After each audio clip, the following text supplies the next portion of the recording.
একটা নারীর নেতা হবে চারটা পুরুষ। প্রথম হবে তার বাপ, তারপরে হবে তার ভাই, তারপরে হবে তার স্বামী, তারপরে হবে তার ছেলে। বাপ ভাই, যদি বাপ ভালো থাকে সুস্থ থাকে তো বাপ হবে একটা নারীর ম্যানেজার। যদি বাপ মারা যায়, প্রবাসে চলে যায়, বিদেশে চলে যায়, পাগল হয়ে যায়, ওই মেয়েটির নেতা হবে তার বড় ভাই। পর্যায়ক্রমে তার ভাইরা হতে থাকবে। বাপ ভাই যেদিন বিয়ে দিয়ে দেবে, মেয়েটার নেতা হবে তার স্বামী। যেদিন স্বামী মারা যাবে, যদিও মায়ের পায়ের তলে জান্নাত, তারপরও শুনেলেন মা ওই ছেলের বিনা হুকুমে আপনার কিনা বাড়ির চৌকাটার বাইরে যেতে পারে না, কারণ ছেলে হয়ে যাবে তার ম্যানেজার।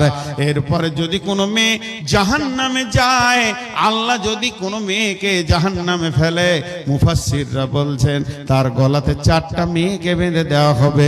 একটা হলো তার বেটি, দুইটা হলো বোন, 3 নম্বর স্ত্রী, 4 নম্বর মা। চারখানা মেয়েকে গলায় নিয়ে সে জাহান্নামে যাবে। এমন হবে কোন মেয়ে জাহান্নামে যাবে আর তার গলাতে চারটা পুরুষকে বেঁধে দেওয়া হবে, বাপ ভাই স্বামী সন্তান। তার কারণ পৃথিবীর বুকে যখন কোন পুরুষের কিয়ামতের মাঠে বিচার হবে, তো পুরুষটাকেই সামনে করে বিচার হবে, আর তার সঙ্গে কাউকে ডাকা হবে না। কিন্তু একটা নারীকে যখন আদালতে তোলা হবে, তখন 4 জন পুরুষকে দাঁড় করিয়ে নারীটার বিচার হবে, কারণ এরা ছিল পুরুষ, এরা ছিল ওর মালিক। কেন তোমার গাড়ি পৃথিবীতে অ্যাক্সিডেন্ট করেছে, গুনাহ করেছে, বাপ ভাই তুমি কি কানা ছিলে? জালসার দিনে তোমার যুবতী বোনটা, বেটিটা, তোমার ইয়ং বউটা রাস্তায় কি চরিতার্থ করেছে, রাত্রিতে তুমি কেন খবর রাখনি?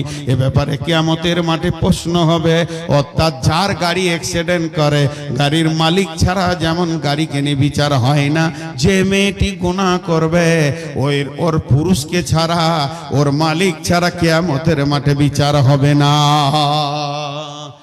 এরপরে চলেন, আল্লাহ তাবারাক ওয়া তাআলা বলছেন, হে পুরুষ তোমাদেরকে নেতা বানালাম। তোমরা ভাববে হয়তো না আমরা অনেক দামি হয়ে গেছি, তাছাড়া কি আমরা নেতা হয়? জি না। তুমি কি ছেলের মা বানিয়েছো এর জন্য নিজেকে পুরুষ মনে করছো না? তুপুর যদি ছেলের মা বানানোটাই সব থেকে পুরুষত্বের প্রতীক চিহ্ন হয়, তুমি সারা বছর মেহনত করলে একটা ছেলের মা বানাবে। আর শুকর এক সিজনে 1.5 ডজনের বাচ্চার মা বানায়, কুকুর অন্তত 6টা 7টা বাচ্চার মা বানায়, তাহলে কি তারা বড় পুরুষ? না, সন্তান বানানো ওটা পুরুষের প্রতীক চিহ্ন নাই। বিমা ফাদ্দালাল্লাহু বা'দাহুম আলা বা'দিন, আমি আল্লাহ তোমাদের প্রেম যমুনার জোয়ারে সন্তানটাকে হীরের টুকরো তুলে দিই প্রেম সমুদ্র থেকে। এটাই হচ্ছে তোমাদের বড় নিয়ামত, এর জন্য কেউ কারো উপরে যাবে না।